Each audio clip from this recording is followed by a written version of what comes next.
अस्सलाम वालेकुम everyone, welcome to my channel ideas and GK with Danish. जैसे कि आपको पता है कि एक सिलसिला जिसकी दोबारा से आप लोगों की तरफ से रिक्वेस्ट थी, एक तो एक्ट का सिलसिला चल रहा है। इलेक्शन एक्ट 2017 के हवाले से दो वीडियोस अपलोड हो गई हैं। सेक्शन 1 टू सेक्शन 6 कवर हो गया है। उम्मीद है आप लोग वो देख चुके होंगे। अगर वो नहीं देखा तो उसका लिंक भी आपको इसी वीडियो की डिस्क्रिप्शन में मिल जाएगा, उस प्लेलिस्ट का भी। इसके अलावा हमने आर्टिकल वाइज कॉन्स्टिट्यूशन को स्टार्ट किया था और उसमें थोड़ी सी पॉज लिया था। और उस पॉज को आज हम ख़त्म कर रहे हैं और वापस उस सिलसिले को रिज्यूम कर रहे हैं कि जिसके अंदर हम आर्टिकल वाइज कॉन्स्टिट्यूशन का एक एक आर्टिकल डिस्कस करते हुए चल रहे थे और उसको आप कैसे कैसे यूज़ कर सकते हैं। अगर आपकी की इन्फॉर्मेशन स्पेसिफिकली हम अभी जिन आर्टिकल्स में चल रहे हैं फंडामेंटल राइट्स के हवाले से, आप किसी भी अपने एसए के पेपर में, पाक अफेयर, पॉल साइंस में, तो ऑब्वियसली इसके अलावा करंट अफेयर के अंदर भी आपने कुछ ट्रिगर बताना होता है, वहाँ पर ये चीज़ बता सकते हैं। इसके अलावा इस्लामिक स्टडीज़ के पेपर में भी अगर आपने उसको थोड़ा सा इनोवेटिव करना है, ह्यूमन राइट्स वाला जो चैप्टर है, तो वहाँ पर भी आप इसको यूज कर सकते हैं। तो सबसे पहले आर्टिकल 14 तक हम कवर कर चुके थे, तो आर्टिकल 15 को देखते हैं। Article 15 of the constitution basically deal करता है फ्रीडम ऑफ मूवमेंट को लेकर। ठीक है, आर्टिकल 15 कहता है फ्रीडम ऑफ मूवमेंट के हवाले से बात करता है। 15, 16 और 17 में इकट्ठा करवाता हूँ और इसका मैंने निमोनिक तैयार कराया हुआ है। Masters in Administrative Affairs. Masters for Movement, Administrative is for Assembly and Affairs is for Associations. Masters in Administrative Affairs आप इसका निमोनिक बनाओगे। Article 15 will be freedom of movement, Article 16 will be administrative से assembly and Article 17 will be affairs से association। तो article 15 जनाब कहता है कि जी फ्रीडम ऑफ मूवमेंट होनी चाहिए। ठीक है, हर शहरी का ये हक है, हर शहरी का ये हक है कि उसके पास ये राइट है कि वो remain in and subject to any reasonable restriction imposed by law in the public interest. ठीक है, enter and move freely throughout Pakistan and to reside and settle in any part thereof. मतलब हर पाकिस्तानी जो शहरी है वो सिर्फ law के हिसाब से, सारी बात है, जो रिस्ट्रिक्शन होती है कि आपने लॉ को वायलेट नहीं करना, लॉ के दायरे में रहना है, उसके अलावा उसको फ्रीली आज़ादी है कि पाकिस्तान के किसी भी कोने में वो आ जा सकता है। उसके अलावा कहीं पर भी वो रह सकता है और सेटल हो सकता है। ठीक है, तो ये article 15 of the constitution basically deal करता है फ्रीडम ऑफ मूवमेंट से कि every citizen shall have the right to remain in and subject to any reasonable restriction. मतलब फॉर इंस्टेंस कुछ जगह पर हालात खराब हैं, आप आपको जैसे होता है मूवमेंट के अंदर कई दफा होता है कि दफा 144 नाफिज हो गई है, अब ये एज पर लॉ नाफिज हुई है ना, सेक्शन 144 इम्पोज हुई, तो उस दिन आप डबल सवारी है, वो जो रूल्स है उस हिसाब से मूवमेंट ना करें। लेकिन उसके अलावा वैसे कुछ एरियाज हैं जहाँ सिक्योरिटी की वजह से बोला यार यहाँ पर आप नहीं जा सकते, सिक्योरिटी प्रोन एरियाज हैं या लॉ नहीं है, ये नहीं लगता, या कोई और वजह है, कोई लॉ है कि भाई आपने ये नहीं करना है, इन एरियाज में नहीं जाना, उसके अलावा आप फर्दर पूरे एरिया में जहाँ चाहें आप फिर सकते हैं। ठीक है, तो ये फ्रीडम ऑफ मूवमेंट है कि लॉ की तरफ से अगर कहीं पर पब्लिक इंटरेस्ट के हवाले से कोई पाबंदी ना लगी हो तो उसके अलावा आप जा सकते हैं। जैसे कोविड के दिनों में पब्लिक इंटरेस्ट के हवाले से पार्क्स में पाबंदी लगी थी, ठीक है, तो आप पार्क्स में मूवमेंट नहीं कर सकते थे कोविड की वजह से। ठीक है, तो आर्टिकल 15 बेसिकली इसको डील करता है। Then article 16 deals with the freedom of assembly, masters in administrative affairs, administrative for assembly. इसमें यह है कि every citizen shall have the right to assemble peacefully and without arm subject to any reasonable restriction impose by law in interest of public order. मतलब आपको protest करने का, assemble होने का अपने राइट्स के हवाले से एक हक है, कि आपको आईने पाकिस्तान हक देता है। आर्टिकल 16 के तहत आईने पाकिस्तान ये हक देता है कि हर शहरी को ये हक है कि वो असेंबल हो सके पीसफुली, आर्म्स के बगैर। आपने प्रोटेस्ट करना है, प्रोसेशन निकालना है, असला नहीं निकालना, बिकॉज असला निकालना या आर्म्स रखना है इट्स इलीगल, ये लॉ आपका खत्म करता है। और इसके अलावा कोई ऐसी चीज की जिससे आप सिविल लॉ एंड ऑर्डर को अपने हाथ में ले सकें, बैटन्स वगैरह उठाई होती हैं लोगों ने, लाठियां उठाई होती हैं, इस तरह की कोई चीज़ नहीं करनी। उसके अलावा आप असेंबली होके, इकट्ठे होके किसी जगह पर अपना प्रोटेस्ट रिकॉर्ड कराना चाह रहे हैं, कुछ करना चाह रहे हैं, वो करना चाह रहे हैं। हाँ, लॉ के अंदर फिर ये भी होता है in the interest of public order कि अब आपने जैसे ट्रैफिक फ्लो है तो ये पब्लिक ऑर्डर की रिस्पॉन्सिबिलिटी, पब्लिक ऑर्डर के अंदर ट्रैफिक फ्लो मेंटेन रहना चाहिए।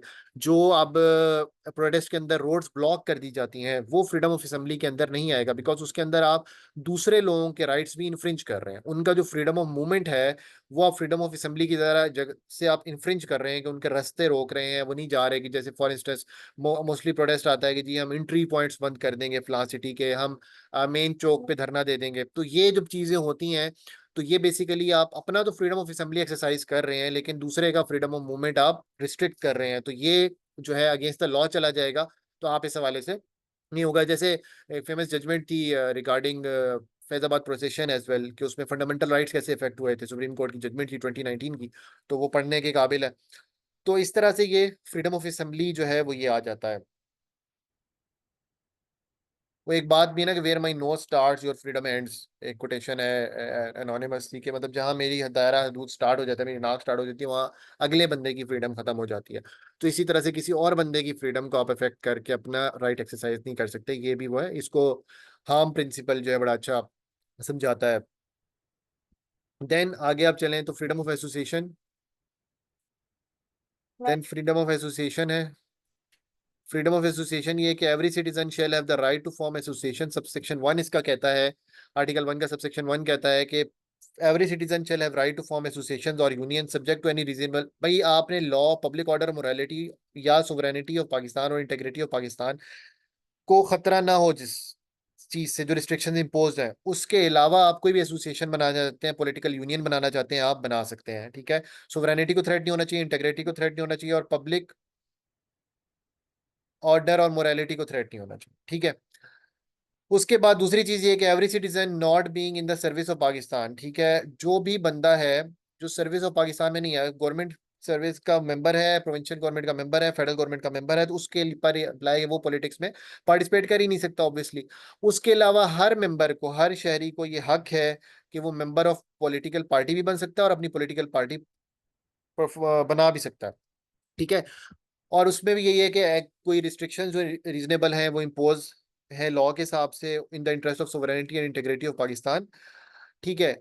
और यहाँ तक जो ऐसी उनके अगेंस्ट वो नहीं जाना चाहिए। और उसके अलावा such law that where the federal government, उसके अगेंस्ट भी declare that any political party has been formed और operating in manner prejudicial to the sovereignty और इंटीग्रिटी ऑफ पाकिस्तान।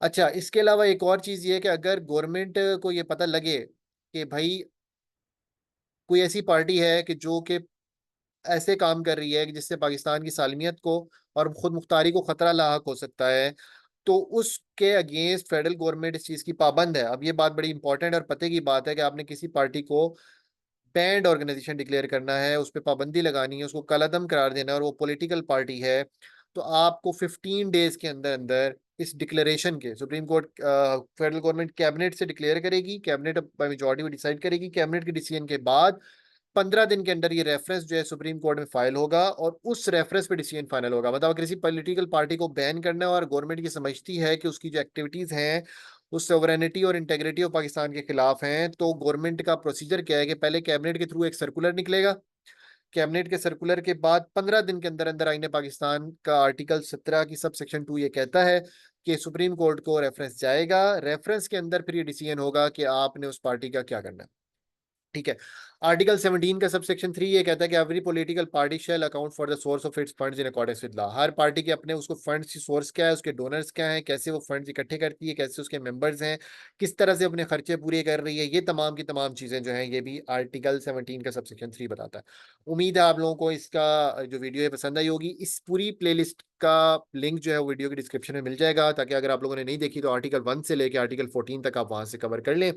उससे आगे का जो आर्टिकल 7, 15, 16 और 17 है वो आप इस वीडियो से देख लें। तो उम्मीद है आप लोगों को कंटेंट पसंद आ रहा होगा। अगर कंटेंट पसंद आ रहा है तो काइंडली वीडियो को लाइक कर दें, चैनल को सब्सक्राइब कर दीजिएगा और बेल आइकन को प्रेस करना नहीं भूलिएगा। Thank you.